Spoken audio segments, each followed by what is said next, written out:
Foreign service একাডেমির অস্থায়ী শহীদ মিনারে দিনের শুরুতেই শ্রদ্ধা জানাতে আসেন বিভিন্ন দেশের দূত ও আন্তর্জাতিক সংস্থার প্রতিনিধিরা। পরে পররাষ্ট্র মন্ত্রণালয়ের আয়োজনে টেকসই উন্নয়নের জন্য মাতৃভাষা শীর্ষক এক আলোচনা সভা ও সাংস্কৃতিক পরিবেশনা অনুষ্ঠিত হয়।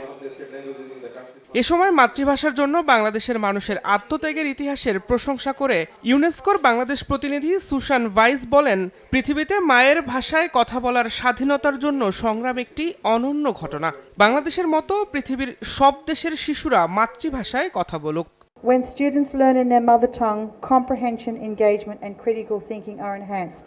And this is what we wish to see for every child in every country around the world. And Bangladesh is well on the journey to making this happen.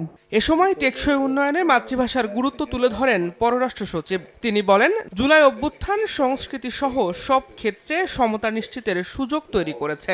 Bangla ভাষা ও সংস্কৃতি বিশ্বব্যাপী ছড়িয়ে দিতে গুরুত্বের সঙ্গে কাজ করছে বর্তমান সরকার। Young people have provided a unique opportunity to establish equality and justice and to eliminate all forms of discrimination, including cultural exploitation. Languages count for sustainable development can also be deemed relevant to the notion of intergenerational continuance of legacy. পরে দেশি বিদেশি বিভিন্ন ভাষায় সাংস্কৃতিক পরিবেশনার মধ্য দিয়ে শেষ হয় এই আয়োজন। দিন মোহাম্মদ সাব্বির, সময় সংবাদ, ঢাকা।